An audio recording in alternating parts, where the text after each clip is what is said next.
Shalom, salam nafas pagi. Kasih karunia dan damai sejahtera dari Tuhan kita Yesus Kristus ada dalam kehidupan Bapak, Ibu, Saudara, dan anak-anak. Kita berjumpa kembali dalam Renungan Nafas Pagi yang hari ini didasarkan dari Kisah Para Rasul 9 ayat 32 sampai dengan 35. Sebelum kita bersama merenungkan sabdanya, mari kita menyatukan hati di dalam doa. Kami mengucap syukur Tuhan atas setiap rahmat, berkat, kasih, kekuatan, dan pertolongan-Mu yang senantiasa menyegarkan tubuh jiwa roh kami. Kami menemukan bagaimana kami diselamatkan, dan kami berjumpa dengan tangan-Mu yang kuat yang menyatakan mukjizat untuk kami. Maka kebenaran firman-Mu yang hendak kami renungkan bersama, kami yakin Tuhan adalah kebenaran yang menjadi pengharapan kami, supaya kami terus percaya dan berserah bahwa Engkau dengan kuasa dan kasih-Mu menyertai kehidupan kami. Untuk itu ya Tuhan, buka dan jamahlah tubuh jiwa roh kami, supaya kebenaran-Mu benar terjadi di dalam iman kami. Mohon ampun atas setiap dosa pelanggaran kami. Di dalam-Mu ya Tuhan Yesus, Sang Sumber kehidupan dan keselamatan, kami naikkan doa ini dengan syukur, percaya, dan berserah. Amin. Kisah Para Rasul 9 ayat 32 sampai dengan 35, demikian sabda Tuhan. Pada waktu itu Petrus berjalan keliling, mengadakan kunjungan kemana-mana. Dalam perjalanan itu, ia singgah juga kepada orang-orang kudus yang di Lida. Di situ didapatinya seorang bernama Eneas, yang telah 8 tahun berbaring di tempat tidur karena lumpuh. Kata Petrus kepadanya, "Eneas, Yesus Kristus menyembuhkan engkau. Bangunlah dan bereskanlah tempat tidurmu." Seketika itu juga bangunlah orang itu. Semua penduduk Lida dan Saron melihat dia, lalu mereka berbalik kepada Tuhan. Berbaiklah kita yang merenungkan sabda Tuhan, dan berbaiklah kita yang percaya. Haleluya. Amin. Bapak, Ibu, Saudara, dan anak-anak, tema renungan nafas pagi hari ini adalah dipanggil untuk memulihkan. Kita sering kali mendengar cerita atau peristiwa yang hebat, yang membuat terinspirasi semua orang termasuk kita. Tetapi cerita-cerita hebat tidak semuanya berasal dari orang-orang yang hebat. Bahkan kita bisa menemukan cerita-cerita yang hebat secara tidak sengaja. Bisa juga dari orang yang kita anggap lemah. Buktikan saja. Jika Bapak, Ibu, Saudara melihat di jalan, di pasar, di supermarket, di SPBU, atau tempat-tempat keramaian lainnya, kita akan bisa menemukan dan memaknai peristiwa yang terjadi di hadapan kita. Mesti saja selalu ada yang bisa kita temukan dan menjadi inspirasi dan menjadi berkat untuk kita. Pertanyaannya, apakah kita bisa menjadi bagian dari cerita yang hebat tadi? Oh, tentu saja bisa. Saya yakin ada orang-orang yang di sekitar kita, sahabat, saudara, tetangga, yang mencontoh, meneladan, bahkan menemukan makna atau inspirasi dari perbuatan kehidupan kita, khususnya dalam tindakan iman kita. Bukankah Kisah Para Rasul 9 ayat 32 sampai dengan 35 ada cerita atau peristiwa yang hebat? Diawali dengan pertobatan Saulus atau Paulus. Ia melompat dari kehidupannya yang lama dan kemudian menunjukkan kejati diriannya dalam identitas yang baru sebagai murid Kristus. Dan yang dilakukannya sungguh luar biasa. Memperhatikan kehidupan orang-orang yang percaya. Bahkan mengumpulkan dana untuk membantu orang-orang di Yerusalem. Pertobatan Paulus menggugah imannya untuk kemudian meneladan pada peristiwa, pada cerita, pada karya yang hebat yang Tuhan tunjukkan atas hidupnya, dan juga atas kehidupan orang banyak yang telah dipulihkan, disembuhkan dalam berbagai peristiwa. Teladan itu yang kemudian dinyalakan dan dirayakan oleh Paulus, sehingga ia berjalan keliling ke berbagai tempat dan mengunjungi orang-orang percaya. Ketika ia mengunjungi Lida, Ia menemukan Eneas yang sudah terbaring lumpuh selama 8 tahun. Hatinya tergerak, dan tentu saja ia langsung merespon, merasakan penderitaan dan berbelas kasih serta berbela rasa atas apa yang dialami oleh Eneas. Paulus dengan segera menanggapi kenyataan hidup yang dialami oleh Eneas, sehingga kemudian ia mengatakan, Eneas, Yesus Kristus menyembuhkan engkau. Apa yang disampaikan Paulus bukan kemudian terlontar dengan sembarangan, asal muni, asal ucul, las-los tanpa terukur. Paulus mengucapkan itu dalam iman, dalam keyakinan yang teguh, oleh karena ia berjumpa sendiri dengan Tuhan Yesus. Pengalaman inilah yang kemudian ia dengungkan dalam dirinya, dan kemudian menjadi pewartaan yang baik untuk kehidupan Eneas.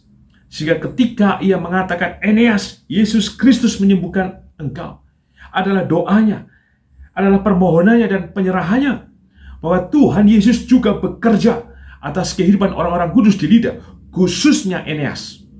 Tanpa keyakinan itu, dan tanpa perjumpaan secara baik dengan Tuhan Yesus, tentu Paulus tidak akan pernah mengatakan hal itu. Kemudian ia mengatakan, bangunlah dan bereskanlah tempat tidurmu. Perkataannya hampir sama seperti Tuhan Yesus memulihkan orang-orang yang sakit. Bangunlah, angkatlah tilammu. Paulus menghidupi itu, dan ia juga menghidupkan pengalamannya bersama dengan Tuhan Yesus dalam kehidupan Eneas, dan juga kehidupan orang-orang kudus di Lida, supaya mereka menyaksikan bahwa kuasa Tuhan Yesus masih terjadi dengan kekal atas kehidupan orang-orang percaya. Ia tidak pernah terlambat, dan ia senantiasa bangkit dan menyatakan diri di dalam kehidupan kita yang percaya. Pesan apa yang kita terima dalam renungan nafas pagi hari ini? Mungkin kita adalah Eneas dalam kehidupan nyata saat ini. Lumpuh 8 tahun atau bertahun-tahun.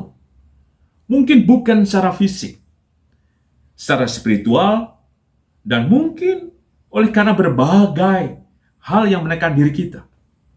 Kehidupan kita terasa berat. Kehidupan kita terasa bahwa kita tidak mampu untuk kemudian menanggungnya. Kita letih, kita tak berdaya. Tetapi hari ini firman Tuhan melalui kuasa-Nya mengingatkan dan meneguhkan kita bahwa mukjizat itu masih ada dan nyata. Ia tidak akan pernah meninggalkan kita. Maka mintalah kepadanya. Percayalah Tuhan hadir, menolong Bapak, Ibu, Saudara, dan anak-anak.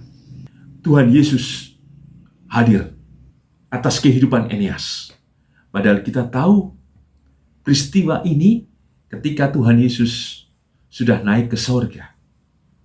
Bukankah ini menceritakan dan menjelaskan bahwa Tuhan memang hidup dan hadir? Maka hal yang sama itu terjadi sampai saat ini kepada kita semua yang percaya. Untuk itu pula, mari kita berangkat dari diri kita. Pulihkanlah setiap pribadi kita. Dengan cara apa? Bukan dengan yang lain.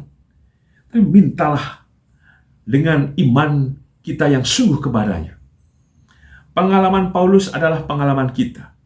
Dan apa yang didapati Paulus dalam kuasa Tuhan Yesus dan didapati oleh Eneas adalah kuasa yang sama yang kita dapati. Dan jika kita meminta, kita juga akan terus mendapatinya dari karya dan mujizat Tuhan yang tidak pernah berhenti. Demikian juga kita.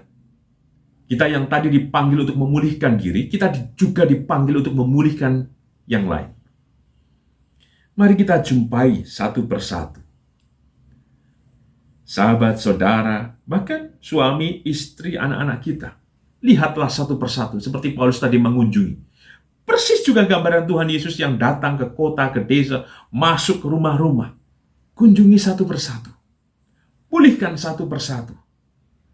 Dengan keyakinan, Bapak, Ibu, Saudara, mintalah kepada Tuhan Yesus supaya semua menjadi damai, semua terberkati, Semua diangkat dan dibangkitkan dan disembuhkan oleh karena kuasa Tuhan Yesus.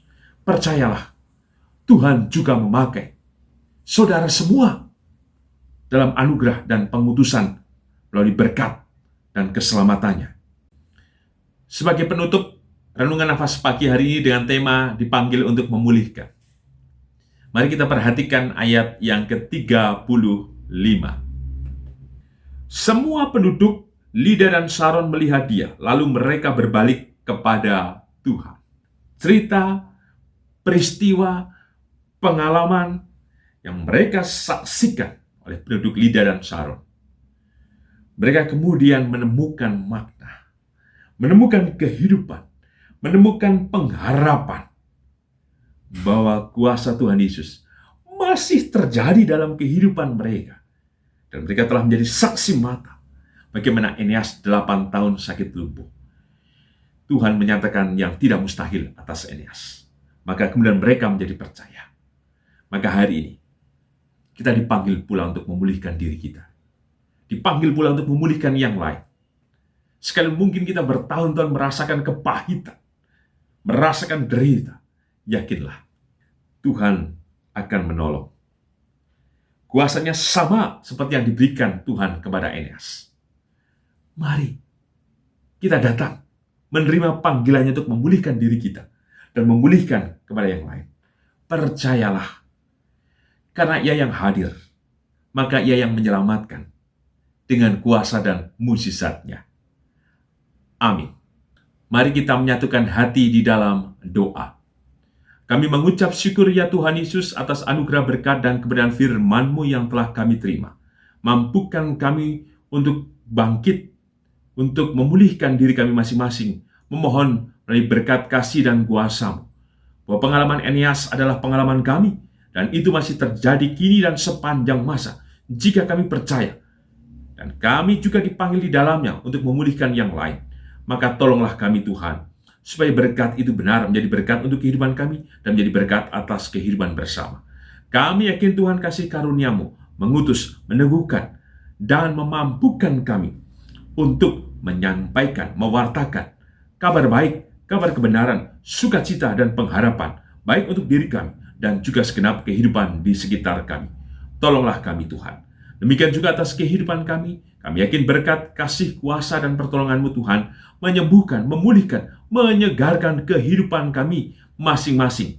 Engkau yang mengetahui dari setiap harapan, kerinduan, pergulatan, pergumulan, beban berat yang kami hadapi. Tolonglah kami Tuhan, termasuk juga atas kehidupan keturunan kami, anak-anak kami, dan cucu-cucu kami. Tolonglah mereka Tuhan, baik melalui pendidikan mereka, baik mereka yang bekerja. Kami yakin sempurnalah kasih-Mu atas kehidupan mereka. Kami juga berdoa untuk kehidupan bergereja. Kami yakin Tuhan Engkau meneguhkan, Engkau memberikan berkat, dan Engkau menyatukan kami semuanya dalam rahmat, berkat, dan kasih-Mu yang menyelamatkan. Demikian juga atas kehidupan bangsa dan negara Indonesia. Kami yakin kuasa-Mu tak pernah terlambat. Engkau memberikan kesejahteraan, berikan damai sejahtera, dan memberikan kemerdekaan untuk kehidupan berbangsa dan bernegara kami Tuhan. Kami yakin Tuhan, rahmat-Mu senantiasa kekal memberkati bangsa dan negara kami Indonesia. Di dalam-Mu ya Tuhan Yesus, sang sumber kehidupan dan keselamatan, kami naikkan doa ini dengan syukur, percaya, dan berserah. Amin. Tuhan Yesus memberkati Bapak, Ibu, Saudara, dan anak-anak kini dan selamanya. Amin.